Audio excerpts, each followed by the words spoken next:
حضرت سدرۃ المنتہا اسلامی چینل میں آپ کا استقبال ہے. آپ ہمیں شب برات کے متعلق کچھ بتائیں. السلام علیکم ورحمۃ اللہ وبرکاتہ. نحمدہ ونصلی ونسلم علی رسول الکریم. اما بعد فاعوذ باللہ من الشیطان الرجیم. بسم اللہ الرحمن الرحیم. اللہ تبارک و تعالیٰ اپنے بندوں پر بے پناہ مہربان ہے. یہاں تک کہ ماں باپ بھائی بہن دنیا کی تمام مہربانوں سے زیادہ مہربان پروردگار ہے. اس نے اپنے بندوں کی بخشش کے لیے بہت سارے ذریعے اور وسائل مہیا کر رکھے ہیں. مثال کے طور پر ماہ رمضان المبارک کا مقدس مہینہ کہ اس ماہ میں ہر لمحہ بخشش اور مغفرت ہے. شب قدر اس ماہ میں شب قدر اس میں بھی بخشش و مغفرت ہوا کرتی ہے. اسی طرح سے شعبان المعظم کی 15ویں شب ایسی شب ہے، ایسی رات ہے جس میں اللہ تبارک و تعالیٰ اپنے بندوں کے گناہوں کی مغفرت فرماتا ہے. چنانچہ ام المومنین سیدہ عائشہ صدیقہ رضی اللہ تعالیٰ عنہا روایت فرماتی ہیں کہ رسول پاک صلی اللہ تعالیٰ علیہ وسلم نے ارشاد فرمایا، شعبان کی 15ویں شب کو اللہ تبارک و تعالیٰ آسمان دنیا پر تجلی رحمت نازل فرماتا ہے اور قبیلہ بنی کلب کی بکریوں کے بالوں سے بھی زیادہ تعداد میں اپنے بندوں کی مغفرت فرماتا ہے، ان کی بخشش فرماتا ہے.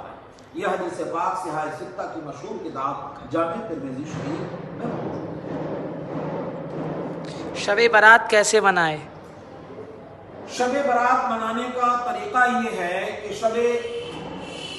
غروب آفتاب کے بعد زیادہ سے زیادہ اللہ تبارک کی بات تعالیٰ کی بارگاہ میں توبہ استغفار کیا جائے. آپ یہ پڑھیں، استغفر اللہ ربی من کل ذنب واتوب الیہ، استغفر اللہ ربی من کل ذنب واتوب الیہ، یعنی اللہ میں اپنے گناہوں سے، ہر چھوٹے بڑے گناہوں سے توبہ کر رہا ہوں، میری توبہ قبول فرما. اور دل میں یہ ارادہ کرے کہ آئندہ وہ کوئی کام گناہ کا نہیں کرے گا، اور جو اس نے گناہ کیے ہیں اللہ تبارک و تعالیٰ کی بارگاہ میں اس سے توبہ کرے اور آئندہ نہ کرنے کا عہد کرے. اس کے ساتھ ہی ساتھ شب برات میں خصوصی طور پر فرائض اور واجبات کی ادائیگی کے بعد نفل نمازوں کی کثرت کریں، قرآن کریم کی تلاوت ہو، کلمہ طیبہ درود پاک کثرت سے پڑھا جائے.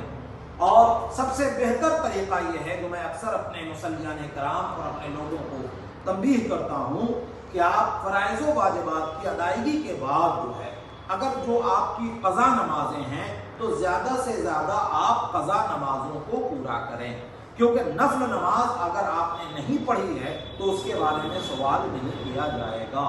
لیکن اگر فرض اور واجب نمازیں آپ کی چھوٹی ہوئی ہیں تو اس کے متعلق سوال کیا جائے گا.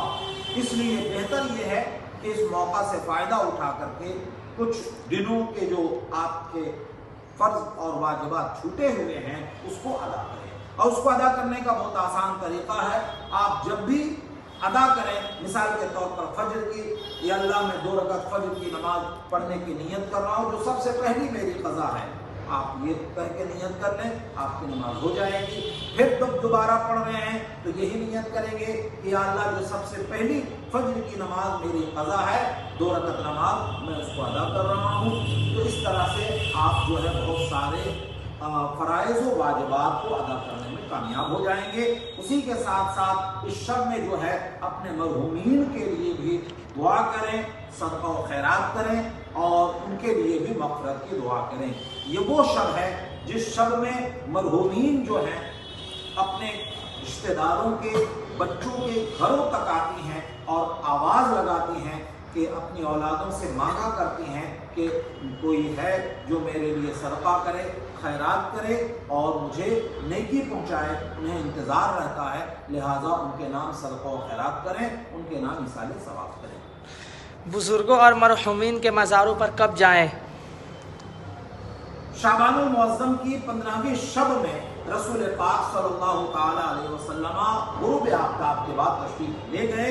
اس لیے رسول پاک صلی اللہ علیہ وسلم کی سنت کریمانہ کے مطابق آفتاب کے ڈوب جانے کے بعد نماز مغرب کے بعد آپ کیا کرتے ہیں کہ مرحومین کے قبروں کی طرف تشریف لے جائیں اور ان کے لیے دعائیں مغفرت فرمائیں اور ان کے کیا کرتے ہیں کہ